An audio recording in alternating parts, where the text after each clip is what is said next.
नमस्कार। आरपी व्यास क्लासेज में आपका हार्दिक स्वागत है।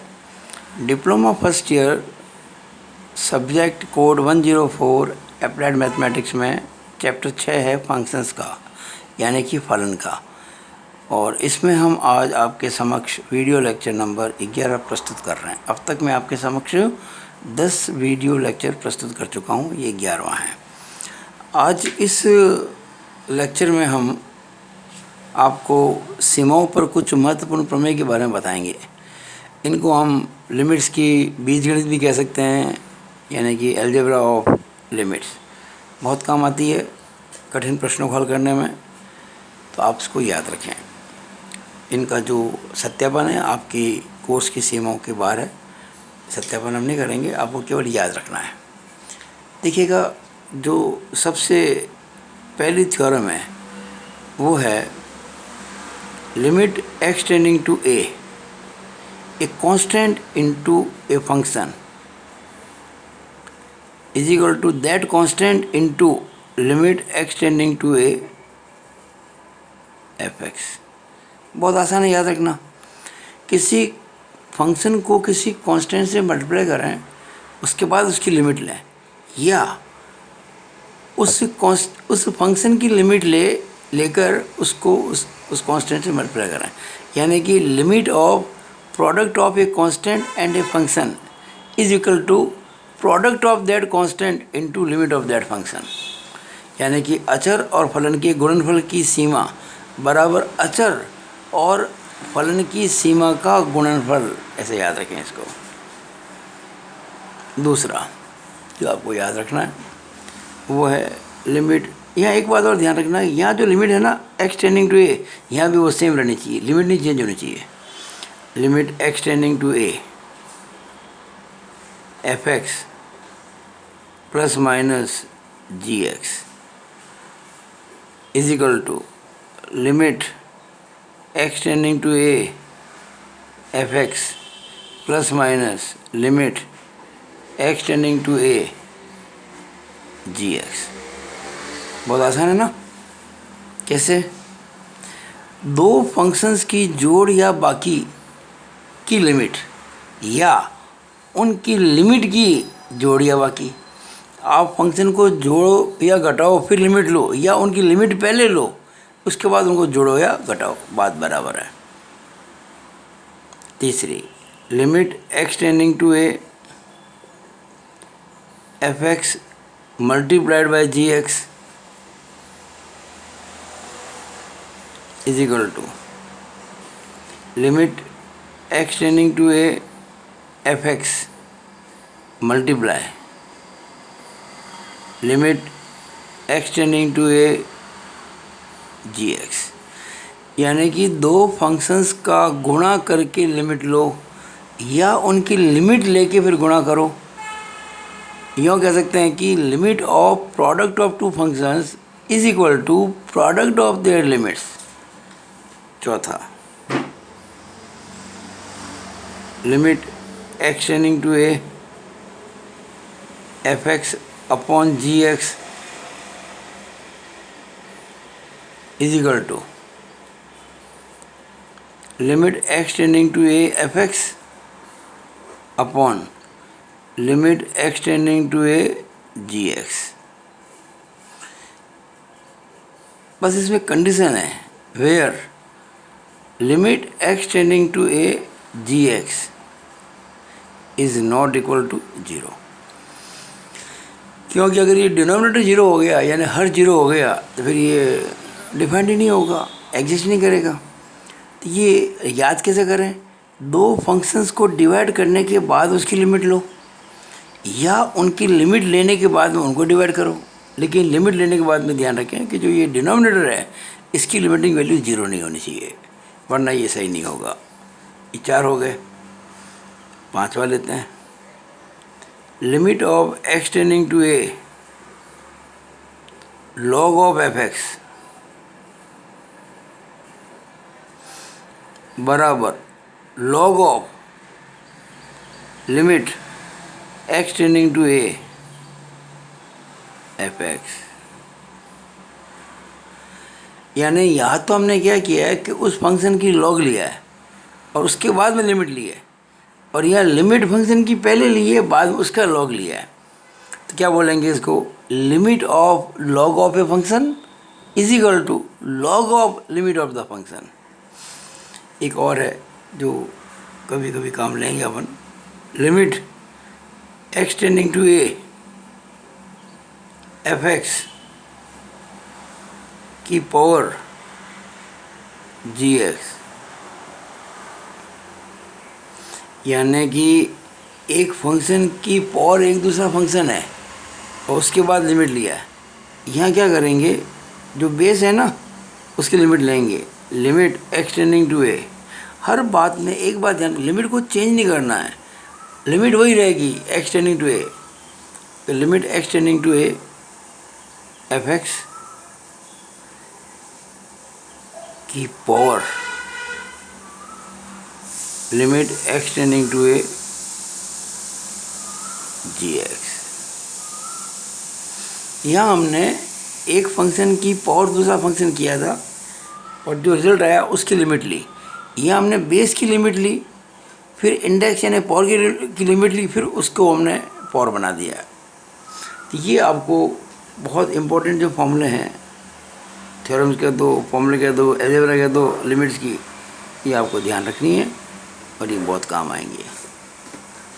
अब मैं आपको इसी वीडियो के अंदर कुछ बातें और बताना चाहता हूँ, वो है फ्यू इम्पोर्टेंट लिमिट्स।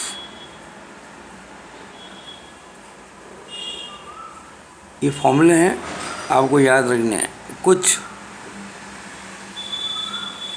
महत्वपूर्ण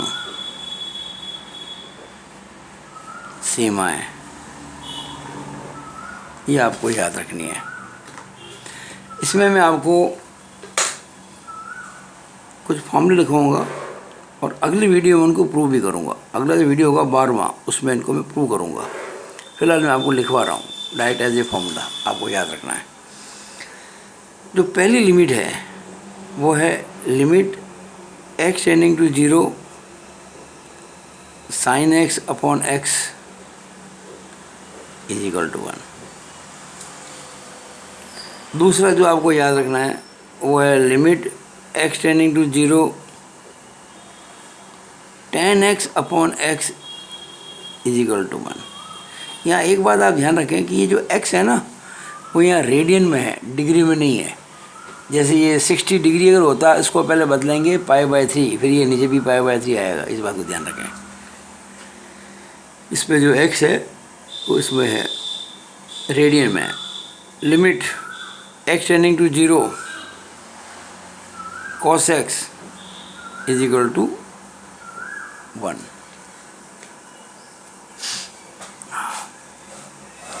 ये जो दो फॉर्मूले हैं, इसमें जो x है वो रेडियन में है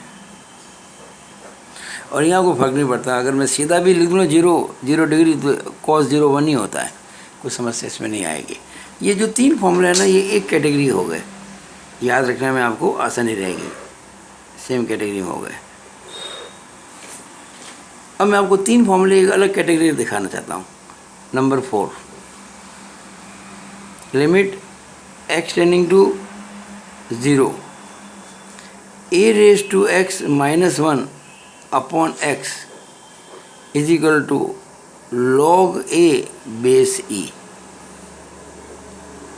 limit x tending to 0 e raise to x minus 1 upon x is equal to 1। Limit x tending to 0 log 1 plus x upon x is equal to 1। ये तीनों फॉर्मूले आपको याद करने में आसान रहेंगे, इसलिए मैं इनको एक साथ याद करने में आसानी होगी। आपको याद करने बहुत आसान रहेगा। अब इसमें जो ये a दिख रहा है ना आपको, a is a constant.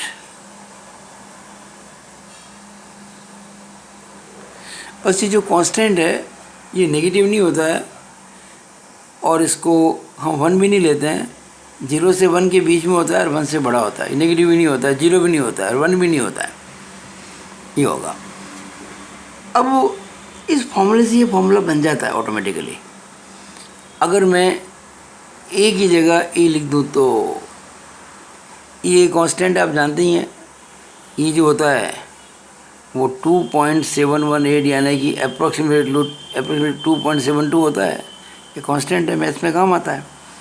Log ई की बेस होता है ना सारा डिफरेंशियल के अंदर, उसमें 10 बेस नहीं होता है।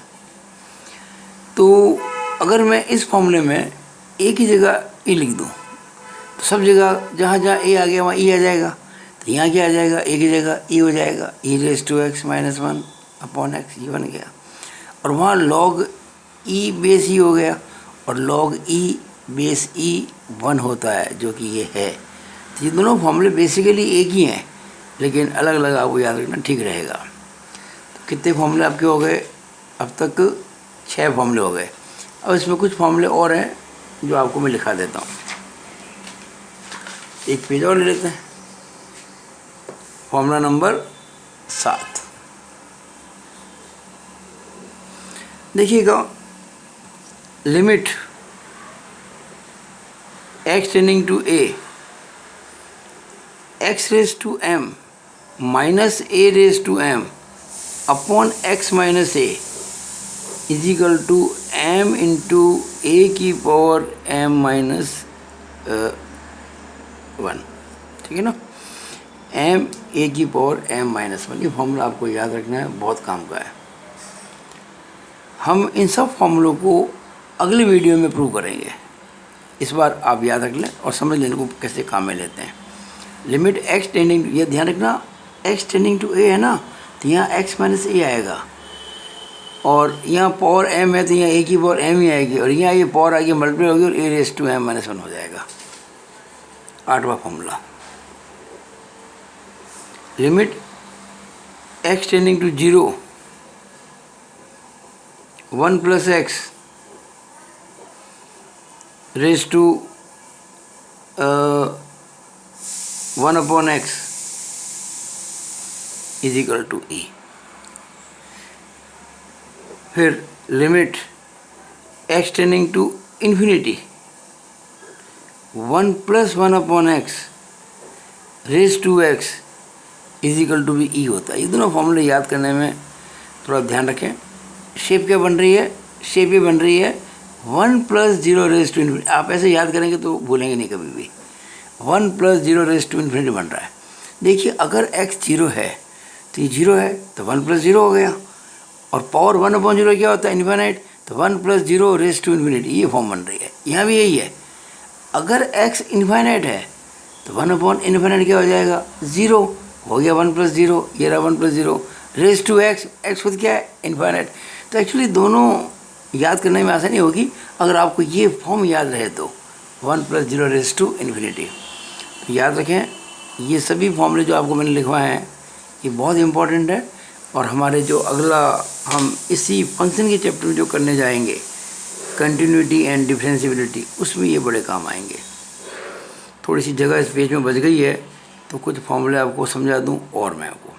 जैसे देखिएगा, जो मैंने समझाया, मान लीजिए limit x tending to 0 sine 3x upon x हमको निकालना है। अब कैसे निकालें? तो याद रखें, हमारे पास एक फॉर्मूला था, limit x tend to 0 sine x upon x जो होता है वो 1 होता है। यहाँ मैं क्या करूँगा, limit x tending to 0 sine 3x upon, यहाँ 3x कर देता हूँ और साथ में 3 से गुणा भी कर देता हूँ। भाई मैंने 3 से मल्टीप्लाई किया, 3 से डिवाइड किया, ठीक है ना। अब देखिए ध्यान से आप, अभी आपको जो मैंने पहला थ्योरम बताया था लिमिट पे, उसमें वो कांस्टेंट को बाहर निकाल देता है। ये कांस्टेंट बाहर आ जाएगा, 3 into limit x tending to 0 sine 3x upon 3x अच्छा, एक काम करते हैं, अगर मैं जो 3x को t मान लूँ कुछ समय के लिए, तो क्या होगा? अगर x बराबर 0 है तो t बराबर 0 हुआ कि नहीं हुआ? अब देखिए ध्यान से, अगर मैं x को 0 पुट कर दूँ तो t 3 इंटू 0 0 हो जाएगा। इसका मतलब मैं इसको लिमिट t टेंडिंग टू 0 कह सकता हूँ। और भाई जब x की वैल्यू 0 की ओर जा रही है तो t भी 0 की ओर जाएगा ना। अगर इसको 0 कर दो तो 3 इंटू 0 0 ही होता है ना। यहाँ क्या हो जाएगा? साइन, मैं 3x को मैंने t माना तो साइन t अपॉन t। अब ये फॉर्मूला बन गया, limit x tend to 0 sine x upon x, यहाँ पे limit t tend to 0 sine t upon t, जो कि 1 होता है। 3 इंटू 1 यानी कि 3 इसका आंसर आ गया। ये मैंने आपको जगह बची हुई थी, एक छोटा सा एग्जाम्पल करके समझा दिया आपको। एक बात मैं आपको और बता दूं कि यहाँ इतना करने की ज़रूरत नहीं थी, आप सीधा इसको 1 लिख सकते थे। आपको ध्यान क्या रखना है, जो इम्पोर्टेंट क्या चीज़ है कि अगर x टेंडिंग टू 0 है और हम x को 0 रखें और ये क्वांटिटी 0 हो जाए, सेम नीचे भी 0 हो जाएगी तो हमेशा 1 ही आएगा। ये रहने पर ठीक। जैसे मान लीजिए मैं कहता हूँ x tending to 0 sine ax upon ax, ये हमेशा 1 होगा। इस बात को ध्यान रखें, क्योंकि जब x की वैल्यू 0 की तरफ जाएगी तो ax भी 0 ही होगा, और ये जो यहाँ है वो यहाँ होना चाहिए। यहाँ एक आपको बात बताना चाहूँगा, जो बच्चे गलती करते मैंने देखे हैं कि limit x tending to 0 sine 3x की जगह मान लीजिए आपने 3 plus x upon 3 plus x कर दिया, और ये भी बच्चों ने कई बार इजिकल टू 1 कर दिया। ये बहुत बड़ी गलती हो जाएगी। लोग क्या सोचते हैं कि यहाँ अगर 3x है और नीचे भी 3x है तो सेम हो गया ना, 1 उत्तर आ गया। तो यहाँ भी तो ये 3 प्लस एक्स है, नीचे 3 प्लस एक्स, ये बनाना चाहिए। पर आप एक बात की ओर ध्यान दें, यहाँ प्लस आ रहा है। हम ये कहना चाहते हैं कि अगर मैं x को 0 लेता हूँ तो ये क्वांटिटी 0 होनी चाहिए। अगर ये क्वांटिटी 0 है तो सेम क्वांटिटी नीचे होनी चाहिए, तब बनाएगा। पर अगर मैं देखिए x को 0 लेता हूँ, अगर मैं तो ये 3 प्लस एक्स जो है वो 3 प्लस 0 होगा, यानी कि 3 होगा, जो कि 0 नहीं है, इसलिए ये गलत हो गया। ऐसा नहीं करना आपको। तो आपको ये ध्यान रखना है कि अगर x को 0 करते हैं तो ये जो भी आ रहा है साइन के साथ में, जिसकी साइन ली जा रही है, वो चीज़ 0 होनी चाहिए। अब अपना मैं वीडियो यही ख़त्म करता हूँ। अगर आपको मेरा वीडियो अच्छा लगा हो तो कृपया इसको लाइक और मैक्सिमम शेयर करें, और अगर आपने मेरे चैनल आरपी व्यास क्लासेस को सब्सक्राइब नहीं किया है तो ज़रूर सब्सक्राइब करें, ताकि आपको परीक्षाओं तक पूरे वर्ष पर्यंत आपको मेरे सारे वीडियोस मिलते रहें और आपके पेपर बहुत अच्छे हों। याद रखें, ये मेरा मोबाइल नंबर है 9521663064। आप मेरे से डायरेक्ट कांटेक्ट करके अपनी सारी समस्याएं भेज सकते हैं। आपकी समस्याओं का समाधान मैं अगले कुछ वीडियो में करने की कोशिश करूँगा। उसके अलावा आप मेरे पिछले सारे वीडियो भी मेरे YouTube चैनल से प्राप्त कर सकते हैं, प्लेलिस्ट के द्वारा। ठीक है ना? Okay, thank you. It is all about this video. धन्यवाद।